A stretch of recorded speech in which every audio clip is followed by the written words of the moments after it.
अबा साहब काकड़ी कनिष्ठ महाविद्यालय शेवगांव में आप सभी छात्रों का स्वागत है। अबा साहिब काकड़ी कनिष्ठ महाविद्यालय शेवगांव में आप सभी छात्रों का स्वागत है।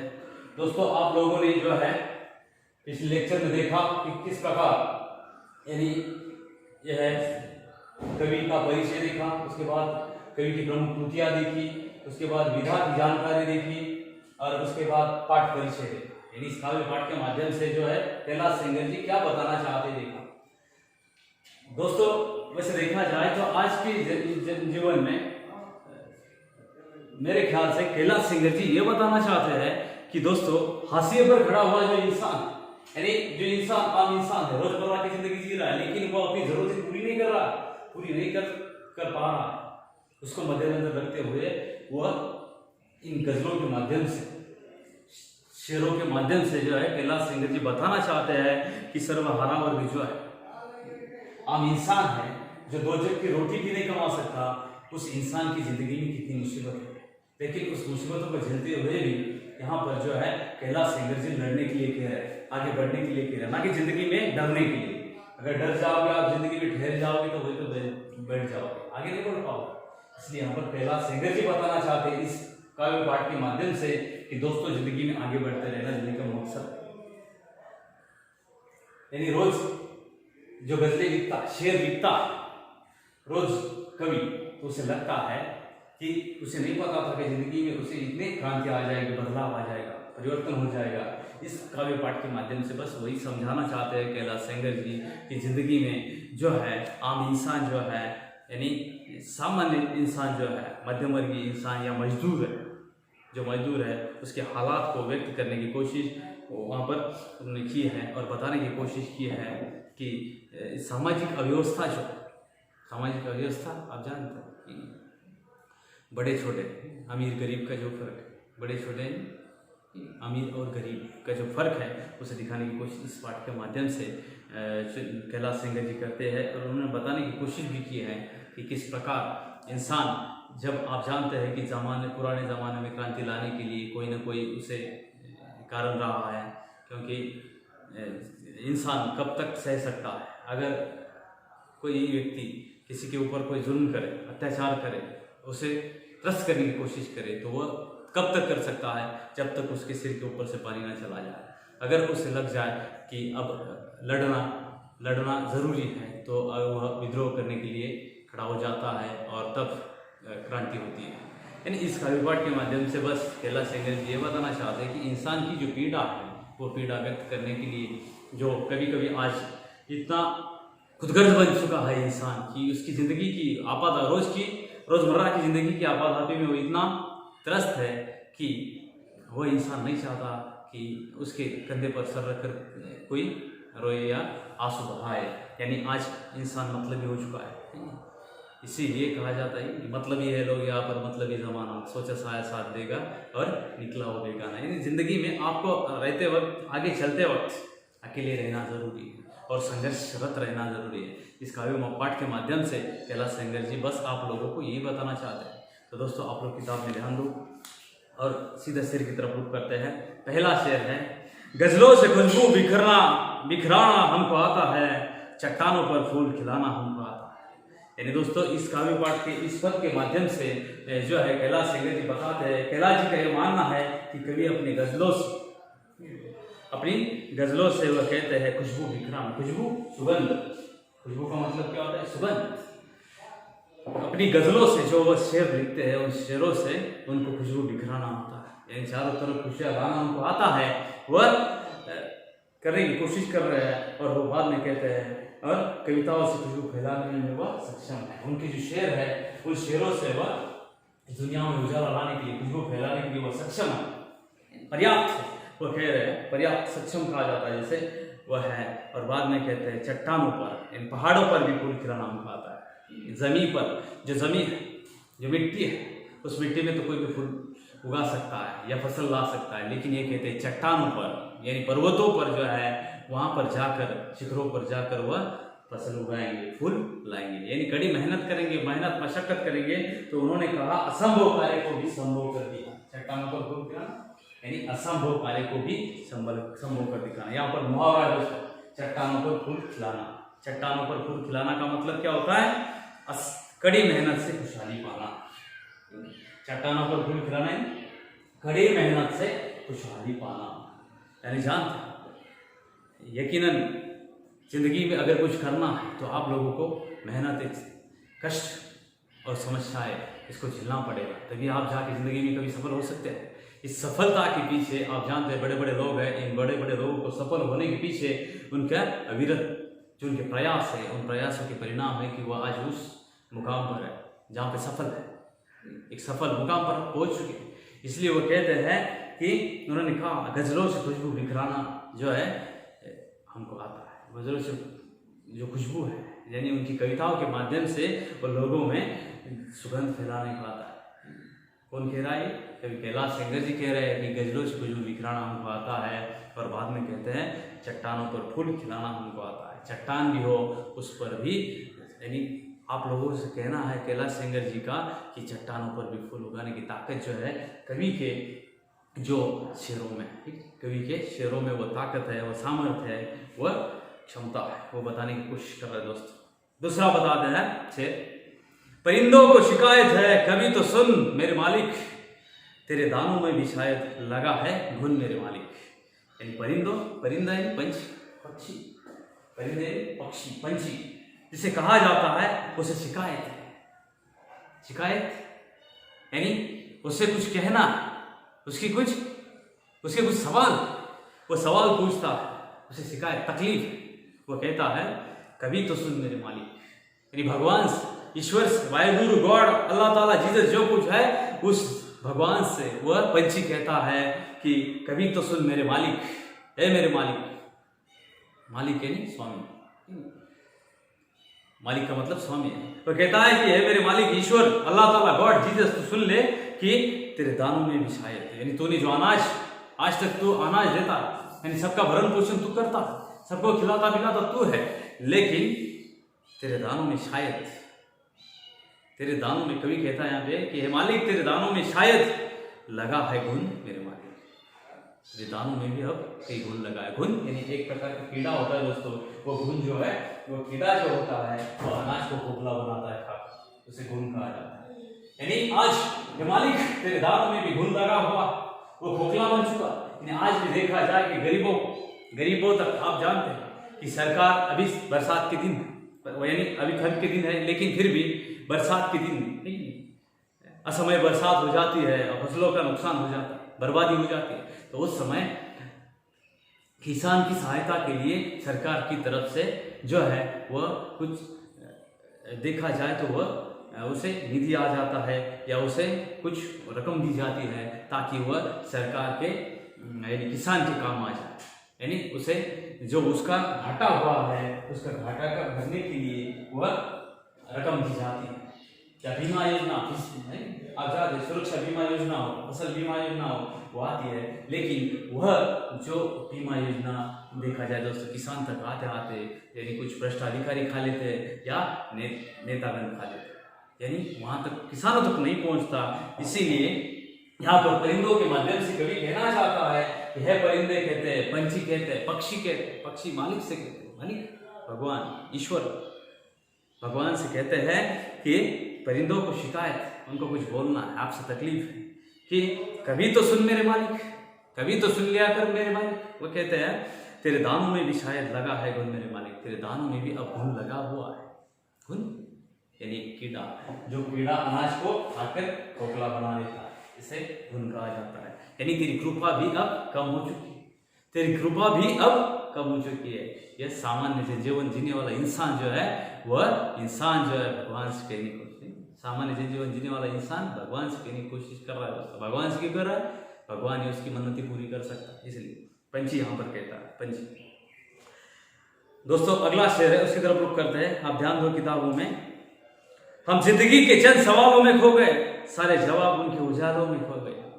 यानी दोस्तों वैसे देखा जाए हर इंसान की जिंदगी में आज तकलीफ है, हर इंसान की जिंदगी में आज वैसे देखा जाए तो समस्या है, लेकिन समस्या को समस्या समझकर अगर आप वहां पर बैठे रहो तो जिंदगी में आप कभी सफल नहीं हो सकते।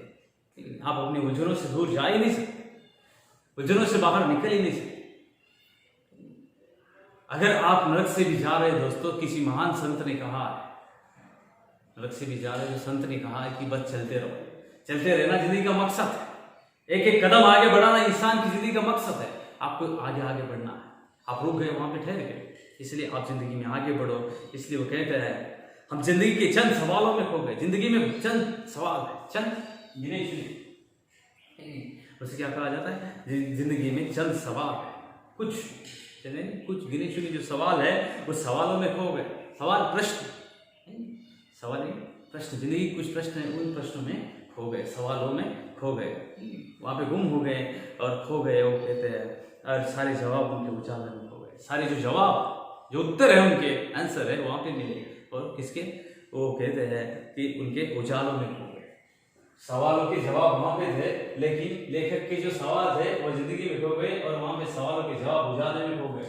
उजाला जुगनू कहा जाता है, जैसे प्रकाश, जुगनू रात में चमकने वाला एक कीड़ा होता है जुगनू, वो कहते हैं उसे उजाले में खो गए। यानी जिंदगी में, इंसान की जिंदगी में ढेर सारी समस्याएं, लेकिन फिर समस्याओं के बीच में सामान्य जनता रोजमर्रा की जिंदगी में वो कहते हैं जीते समय अनेक उलझनों में ऐसे फंसी होती है कि इसके बाहर निकल ही नहीं सकती। कौन? सामान्य जनता। जिंदगी को लेकर उनके प्रश्न मन में रह जाते हैं, जिंदगी को लेकर उनके जो प्रश्न हैं उनके मन में रह जाते हैं। और उसके बाद कहते हैं गरीबों के छोटे छोटे स्वप्न भी, गरीब लोग जो होते हैं उनके छोटे स्वप्न भी भेदभाव के शिकार हो जाते हैं, बड़ा छोटा। इसके बाद जो है अमीर गरीब, इस उलझनों में, भेदभाव में जो है उसमें वह वैसे के वैसे रह जाते हैं। फर्क जो किया जाता है उसके कारण के सपने पूरे होते होते रह जाते हैं। ठीक है, इसलिए वो कहते हैं कि जवाब उनके उजालों में खो गए, उनके जो जवाब थे उसी उजाले में खो गए, प्रकाश में खो गए। यानी आप लोगों को ये बताना चाहते हैं कि जिंदगी के चंद सवाल में जो खो गए थे आप लोग, जिंदगी में ढेर सारे सवाल, अरे परेशानियां ही परेशानियां। सामान्य रोज कुछ लोग हैं रोजमर्रा की जिंदगी जीते हैं, वो जीते वक्त उनको दो वक्त की रोटी कमाने के लिए ढेर सारी मेहनत, मशक्कत, कड़ी मेहनत करनी पड़ती है, इसलिए वो बताते हैं। दोस्तों अगला शेर की तरफ रुख करते हैं। अगला शेर देखिएगा, अगला शेर, चट्टानी रातों को जुगनू से वह समारा करती है, बरसों से एक सुबह हमारा नाम पुकारा करती है। तो देखिएगा तो क्या कहते हैं, चट्टानी रातों को जुगनू से वह समारा करती है। चट्टानी जो रातें हैं आज, यानी आप देखा जाए हर रात जो ढलती है, वो ढलती हुई रात एक नए सूरज उगने का इंतजार में रह जाते हैं। गरीब जो इंसान होता है उसे लगता है कि उसकी ज़िंदगी में आज न कल सवेरा आ जाएगा, वो ज़िंदगी में आगे बढ़ जाएगा, अच्छे मुकाम पर जाएगा। लेकिन वो कहते हैं चट्टानी रातों को जुगनू से वह समारा करती है। अगर ढेर सारी काली रात है, जिंदगी में ढेर सारी समस्या है, लेकिन फिर भी थोड़ा सा उसकी जिंदगी में एक जो है दोस्तों जुगनू यानी आशा का किरण, उसे जुगनू कहा जाता है। उसकी जिंदगी में आशा का किरण है, और उस आशा के किरण के माध्यम से वो जिंदा जी रहा है। वो किरण उसे जीने के लिए उकसा रहा है, वो किरण उसे जीने के लिए उकसा रहा है। जिंदगी में आशा का किरण का मतलब है उम्मीद कायम रखना। जिंदगी में आप लोग हैं, कभी हारो ना, संघर्ष कितना भी हो जिंदगी में, लेकिन आप उजाले के लिए या संघर्ष के लिए तैयार रहना। माना कि अंधेरी रात, लेकिन उसके सामने उजाला एक न एक दिन जिंदगी में आने वाला है, वो ढल जाए, उसे उजाले में तब्दील होना है। लेकिन बस आपको चलते रहना है, आपको संघर्ष करना है, बस आपको आगे बढ़ते रहना। कवि कहता है यहाँ पर, चट्टानी रातों को जुगनू से वह सवारा कर। चट्टानी रातें भी हो, अंधेरी रातें भी हो, उस रातों को वह जुगनू से सवारा करती है। यानी छोटा सा आप जानते हैं कि जुगनू यानी एक रात में जो प्रकाश देता है वो कीड़ा कहा जाता है, उसे जुगनू कहा जाता है। तो वो जुगनू की तरह आपको जिंदगी में, वो रात है, हर काली रात आती है, लेकिन हर काली रात के बाद सुबह होने का इंतजार रहता है। इसलिए वह कहते हैं बरसों से एक सुबह हमारा नाम पुकारा करते हैं। बरसों से जो एक सुबह हमारा नाम पुकारा करती है, यानी हम उम्मीद पे कायम। लेखक कवि कैलाश सेंगर कहते हैं कि हम उम्मीद पे कायम, उम्मीद बरकरार है, एक न एक दिन जिंदगी में अच्छा संघर्ष करके वह कहते हैं मुकाम पाना है। मुकाम पाने के लिए वो कहते हैं और आगे बढ़ने के लिए कहते हैं। दोस्तों देखिएगा, बाद में कहते हैं, वह आसमां पे रोज एक ख्वाब लिखता था, उसे पता न था वो इनकलाब लिखता था। वो आसमां पे रोज एक ख्वाब लिखता था, उसे पता न था कि वह इनकलाब लिखता था। वो आसमान आकाश बादल, आकाश कहा जाता है। वो कहते हैं कि वह आसमान में रोज एक ख्वाब लिखता था, ख्वाब सपना। वो आसमान पे रोज एक ख्वाब लिखता था, ख्वाब सपना लिखता था। वो रोज एक ख्वाब लिखता था, उसे पता न था वो एक इनकलाब लिखता था। यानी लेखक जो है, कवि जो है, वह रोज लिखा करता था, लेकिन वह आसमान पे अपना ख्वाब लिखता था, बस सपना लिखता था, लेकिन उसे पता न था कि वह इनकलाब लिखता था। उसे पता न था आसमान पे आकाश पे रोज एक ख्वाब लिखता था, लेकिन उसे पता न था कि वह इनकलाब लिखता था। इनकलाब यानी क्रांति। इनकलाब का मतलब क्या होता है दोस्तों? क्रांति।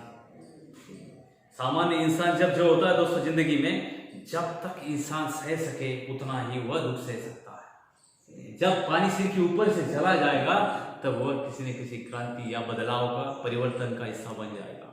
गरीब भी आप जानते हैं, गरीब कब तक गरीबी सहेगा, या गरीब कब तक बात को सहेगा?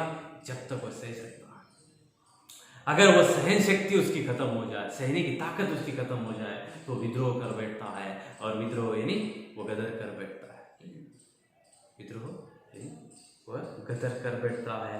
और फिर गदर करने के बाद आप जानते हैं कि जब गरीब इंसान जो है, गरीब इंसान गदर करता है, तो ये बड़े बड़े लोग जो होते हैं दोस्तों, ये थरथराने लगते हैं। गदर क्रांति होती है। आप जानते हैं अंग्रेज आए थे भारत में, लेकिन हिंदुस्तान में जब अंग्रेज आए थे तो अंग्रेजों के खिलाफ लड़ने के लिए जो हमारे क्रांतिकारक भाई है, क्रांतिकारक भाइयों ने अपनी जान तक कुर्बान कर दी देश के लिए। भगत सिंह, सुखदेव, राजगुरु जानते हैं आप लोग।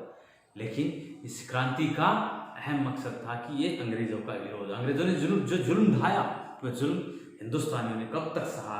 हिंदुस्तानियों की सहन क्षमता, सहने की ताकत जब खत्म हुई तब विद्रोह हुआ और फिर इनकलाब लाया गया, क्रांति लाया। यानी अंग्रेजों ने तकरीबन 150 साल तक राज किया, लेकिन क्रांतिकारक जो है, उन जो क्रांतिकारों ने गदर किया और अंग्रेजों को हिंदुस्तान से भगा दिया और स्वाधीन हिंदुस्तान बना दिया। स्वाधीन हिंदुस्तान एक दिन में नहीं बना, इसीलिए वो कहते हैं कि वह जुल्म सहता रहा और एक दिन जुल्म का अंत हो जाता है दुनिया में, और उसे फिर क्रांति आ जाती है, बदलाव, परिवर्तन आ जाता है। इसका शेर के माध्यम से बस कवि यही समझाना चाहते हैं कैलाश सिंह जी कि दुनिया में आप लोगों को कितनी भी मुसीबतें आए, लेकिन उस मुसीबतों के बीच आपको मुस्कुराना, झूठा मुखौटा आप लोगों को दिखाना, आपके आंखों में आंसू है फिर भी वह दिखाने नहीं, हंसी दिखानी है लोगों को। क्यों?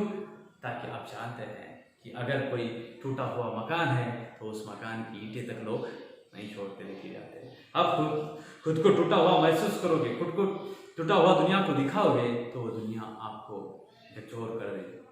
इसीलिए वो कहते हैं, और आज दुनिया में इंसान इतना खुदगर्ज बन चुका है कि वह किसी के कंधे पर, यानी उसके उजरों में इतना खोया हुआ है कि वह नहीं चाहता कि कोई जो है, कोई उसके कंधे पर सर रख कर आंसू बहाए। यानी खुदगर्ज इंसान बन चुका है। वो बताते हैं, वो आसमां पे रोज एक ख्वाब लिखता था उसे, लेकिन वो आसमां पे रोज एक ख्वाब लिखता था, उसे पता न था कि वह जो है इनकलाब लिखता था, क्रांति लिखता था। दोस्तों ध्यान दो, वो कहते हैं बाद में, हंसी से अपने आंसुओं को छुपा कर देखो, नया मुखौटा ये चेहरे पे लगा कर देखो।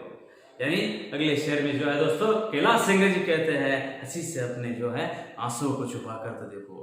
अपनी हंसी से, झूठी हंसी से आंसू छुपाना जरूरी है, ये जिंदगी है दोस्तों। यहाँ पे आप लोगों को नाटक करना पड़ेगा, आप लोगों को हंसने का झूठा सा नाटक करना पड़ेगा। आप अगर नाराज भी है, आप अगर दुनिया में आप दुख में भी है, तो आप लोगों को हंसना पड़ेगा। क्यों? ताकि ये दुनिया है दोस्तों, ये दुनिया बहुत खराब। वैसे देखा जाए अच्छे लोगों की कमी नहीं है, लेकिन जो बुरे लोग हैं वो आपका कहा सुनेंगे और आप थोड़े से दूर क्यों नहीं गए कि बस आपके दूसरों के ऊपर आपकी आलोचना करेंगे। दोस्तों बताने का मकसद क्या है? वह कहते हैं, हंसी से अपने आंसू को छुपा के दे। आपको दुख कितना भी हो, लेकिन आप मुस्कुराने की कोशिश कीजिएगा, रोने की कोशिश, आपने आंसू बहाने की कोशिश की तो फिर वो बताते हैं कि आप अपनी भावनाओं को नहीं समझ सकते। और आज इंसान इतना खुदगर्ज बन चुका है, आपको कहा कि वह नहीं चाहता कि कोई जो है उसके कंधे पर सर रख कर रोए। आज कोई इंसान जो है दोस्तों किसी के कंधे पर सर रख कर रोए, यह नहीं चाहता, क्योंकि खुदगर्ज इंसान बन चुका है। आज की आपादा के दुखी की ज़िंदगी में और मुश्किलों की ज़िंदगी में हर इंसान अपने आप में खोया हुआ है। और आप जानते हैं कि कोई इंसान नहीं चाहता कि कोई दूसरा इंसान जो है उसके कंधे पर सिर रख कर रोए। यानी खुदगर्ज इंसान बन चुका है, अपनी उलझनों में उलझा हुआ है और वह उसे उलझनों को सुलझाने की कोशिश कर रहा है। तो दोस्तों देखिएगा, बाद में कहते हैं हंसी से अपने आंसुओं को छुपा कर देखो। हंसी से, झूठे हंसी से आंसुओं को छुपाना पड़ेगा। और जो नया मुखौटा, आपको झूठा हंसने का नाटक करना पड़ेगा। आप खुश भी नहीं लेकिन दुनिया को खुश दिखाना पड़ेगा। आप नाराज है लेकिन दुनिया को, आप लोगों को खुश दिखाना पड़ेगा। ये जिंदगी का अहम मकसद है। वो बता दे मुखौटे से चेहरे को लगा कर दे, यानी वो झूठा मुखौटा जो है वो है नहीं, आप लोगों को नकाब लगाना पड़ेगा, लोगों को दिखाना पड़ेगा कि यार नहीं आप बहुत खुश, लेकिन आप खुश नहीं। यानी जिंदगी का जो मकसद है दोस्तों वो बताते हैं। इस शेर के माध्यम से कैलाश खेर जी बताने की कोशिश कर रहे हैं दोस्तों। तो जान दो, वो फकीरों की दुआओं में असर देता है, आँख से इत्र बांटने का हुनर देता है। वह कहते हैं वो जो भगवान है ना, वह फकीर जो होते हैं, साधु संत जिसे कहा जाता है, फकीर साधु संत। वह साधु संत जो होते हैं वो आप जानते हैं कि वह समदृष्टिकोण रखने वाले होते हैं, सबको एक सरीका देखने वाले होते हैं।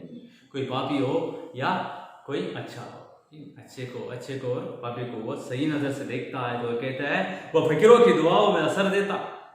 फकीरों की दुआ आशीर्वाद, आशीष कहा जाता है इसे। दुआ आशीर्वाद या आशीष, तो फकीरों की दुआओं में असर देता है। गरीब इंसान हो ना, कोई दूसरों की सहायता करने वाला, तो वह कहता है कि उसकी दुआओं में असर होता है। फकीर आप जानते हैं, साधु संत हो, उनकी दृष्टि में ये ऐसा होता है कि मानो वह इत्र बांटते चले जा रहे हैं, यानी वो कृपा दृष्टि बरसा रहे, ऐसा लगता है। उनकी वाणी में सामर्थ्य होता है। तो ऐसे लोग जो होते हैं वह दोस्तों बताते हैं कि वह भगवान फकीरों की दुआओं में असर देता है, आँख से इत्र बांटने का हुनर देता है। आँख से इत्र सुगंध बरसाने, कृपा दृष्टि बरसाने का हुनर देता है। हुनर कला, यहाँ पर क्या कहा जाता है, हुनर फन, यानी उसे वह देखा जाए तो साधु संत जो होते हैं दोस्तों, उसको हुनर काबिज किया जाता है, उनको वो अपने आप मिल जाता है, क्योंकि वह जानते वह बुरा किसी का सोचते ही नहीं। साधु जो संत फकीर होते हैं वो लोगों का अच्छा सोचते हैं, इसलिए उनका अच्छा ही होता है, भला ही होता है दोस्तों। क्योंकि आप जानते हैं कबीर जी कहते साधु संत जो होते हैं अपने लिए कुछ मांगते नहीं है। साधु संत अपने लिए कुछ मांगते नहीं, बस लोगों के लिए मांगते। साधु संत फकीर कहते, कबीर जी कहते, साई इतना दीजिए जामे कुटुंब समाए, मैं भी न भूखा रहूं और साधु भी न भूखा जाए। यानी मांगने वाले देखिएगा दोस्तों, साधु संत फकीर ज्यादा मांगते नहीं, बस अपने उन्होंने क्या कहा, साई इतना दीजिए जामे कुटुंब समाए, मेरा कुटुंब भी उसमें समा जाए, मेरा परिवार समा जाए, और मेरे घर पे आया हुआ जो फकीर है, साधु संत हो गया है, वह विमुख न चला जाए, बगैर खाने के न चला जाए। यानी ये दोस्तों ये बताते हैं यहाँ पर कैलाश सेंगर जी कि आपको चाहिए कि फकीरों की दुआओं में असर, फकीर लोग जो होते हैं उनकी दुआओं में असर होता है, क्योंकि वो किसी का बुरा सोच नहीं सकते, उसके आशीष से लोगों का भला हो जाता है। फकीरों के आशीष से जो है दोस्तों, जो लोगों दूसरे लोगों का भला होता है। ध्यान दो दोस्तों, यानी उसके आशीष में, उसके आशीर्वाद में भी ताकत होती है। आशीष यानी आशीर्वाद, हुनर यानी कला या फन उसे कहा जाता है। बाद में कहते हैं इसमें लाशें भी मिला करती है, तुम जरा देखभाल तो लेते, इसको माँ के पूछने वाले इस नदी को जो खंगाल तो लेते। यानी इसमें लाशें भी मिला करती। दोस्तों देखिएगा आज के हालात, गंगा जैसी पवित्र नदी में भी आप जानते हैं कि कूड़ा करकट डाल देते लोग। कूड़ा करकट डालने के कारण खराब हो जाते हैं, वहां पे हानिकारक रसायन डाल देते हैं, और जो शुद्ध पानी होता है वो शुद्ध पानी मटमैला बना देते लोग। यानी उसे कहा जाता था दुनिया में दोस्तों, आप जानते हैं कि राम तेरी गंगा मैली, आज कहा जाता है दोस्तों। यानी आज देखा जाए तो दोस्तों आज वो हुई है कि आज दुनिया में राम तेरी गंगा मैली का मतलब क्या है, आज लोग दुनिया में ये मानने के लिए तैयार नहीं है कि आप जानते हैं कि यह हर जगह पे कूड़ा करकट, प्लास्टिक, कचरा वगैरह डाल देते हैं, और जो उस नदी को खराब कर देते, गंगा जैसी नदी को। ठीक है, यानी लोगों को जिस गंगा को माता कह के पुकारा जाता है, उस माता पे कूड़ा करकट डाल दिया जाता है माता में, और उसमें कचरा डाल दिया जाता है, प्लास्टिक डाल दिया जाता है, रसायन डाल देते हैं हानिकारक, और इतना ही नहीं कुछ अधजले शव भी उस गंगा नदी में बहा देते। तो कहते हैं कि तू खुद को 30 मार का समझने वाले है इंसान है मालिक। आज जो गंगा को इंसान पूछता था माँ के रूप में जिसे पूछता था, वही गंगा आज मटमैली हो चुकी है। इसे जरा खंगाल तो लेता है नहीं, खंगालना ही नहीं, हाथ डालकर अच्छे से हिलाना, उसे खंगालना कहते, उसे ठीक तरह से साफ तो कर देते। यानी आप जानते हैं कि दोस्तों इस शेरों में से बताना चाहते हैं कैलाश सेंगर जी कि दुनिया में हर इंसान दुखी है, लेकिन उसे संघर्षरत रहना है, अच्छे रास्ते पे चलना है, तभी जाके वो जिंदगी में कुछ अच्छा कर सकता है, क्या वह अपना मुकाम हासिल कर सकता है। बुरे लोग मिलेंगे दुनिया में, मिलने वाले वो होने चाहिए, लेकिन इन लोगों को अगर आप अपने जख्म दिखाते रहोगे, ये नमक छिड़कते रहेंगे दोस्तों। ये लोग आपके जख्म पर आपके जख्म पर ये लोग नमक छिड़कते रहेंगे। बताने का मकसद बस आप आगे बढ़ते रहो और दुनिया में अच्छा काम करते रहो। वे बताते हैं कि गंगा नदी को जो माता कहा जाता है, इसे माता के पूजने वाले इसे ज़रा साफ करके तो देखते हैं। यानी ये दुनिया में आजकल लोग जो है वहाँ पर देखा जाए तो दोस्तों पर्यावरण संरक्षण कहा जाएगा, इसे प्रकृति संरक्षण, ठीक है नहीं, जिसे आप देखा जाए आज पूरे ज़माने में पॉल्यूशन बढ़ चुका है हर जगह। सारे लोग कहाँ पे भी आप जानते हैं धुएं के माध्यम से कल कारखाने चलते हैं, गंदी गटर का नाली का पानी आ जाता है, शहरों में बहा करता है, उससे गंदगी फैलती है और ढेर सारी जो है दोस्तों वहाँ पे बीमारियाँ फैल जाती है। यानी अस्वच्छ इंसान, गंदगी जो होती है उस गंदगी के कारण। वैसे ही यहाँ पर कैलाश सेंगर जी बताना चाहते हैं, कैलाश सेंगर जी कहते हैं कि गंगा को वहाँ के पूजने वाले इस गंगा को एक बार स्वच्छ साफ कर देते, साफ सुथरा कर देते, या उसमें वो कहते हैं कि हाथ खंगाल तो लेते, साफ कर देते। तो ठीक है, यानी कैलाश सेंगर जी इस पूरा पाठ के माध्यम से दोस्तों, ये गज़लों के माध्यम से है कि नहीं, जो है शेरों के माध्यम से आप लोगों को समझाना चाहते हैं कि जिंदगी में कैसा भी सुख दुख हो, सामान्य इंसान की जो पीड़ा, मजदूर की जो पीड़ा है, उसे बताने की कोशिश इस पाठ के माध्यम से कैलाश सेंगर जी ने की है। दोस्तों जो है यहाँ तक आप लोगों ने देखा, 7 शेर देखे हैं। इसमें आपको अगर कुछ शंका है तो आप पूछ सकते हैं, ठीक है दोस्तों। तो शेष भाग है तो कल देखेंगे। अगर आपकी शंकाएं हैं तो आप बेझिझक पूछ सकते हैं दोस्तों।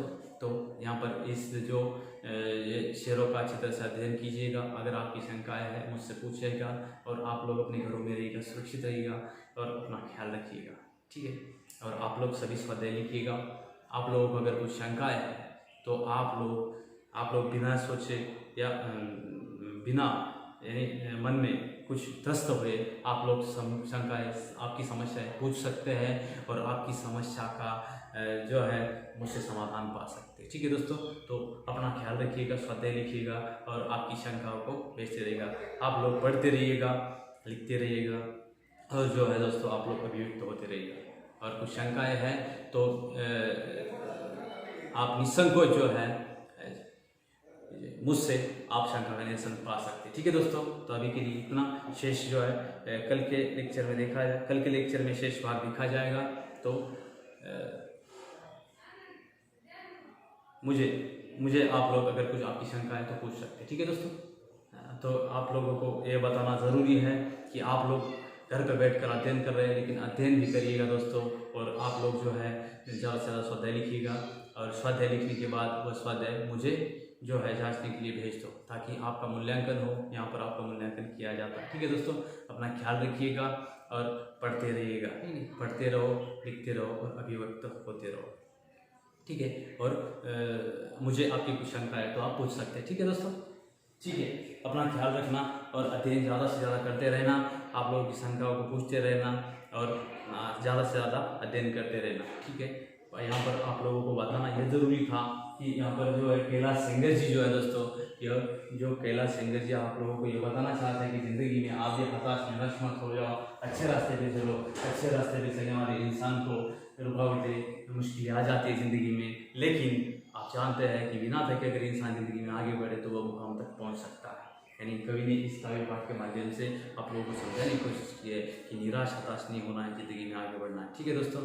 तो सबसे पहले आप लोग की अगर कुछ शंकाएं हैं तो वह शंकाएं बिना सोचे समझे या बिना मन में संदेह रखे हुए आप लोग मुझसे पूछ सकते हैं और मुझसे आपकी शंकाओं का समाधान पा सकते हैं। ठीक है दोस्तों, तो अपना ख्याल रखिएगा, अपना ख्याल रखिएगा दोस्तों।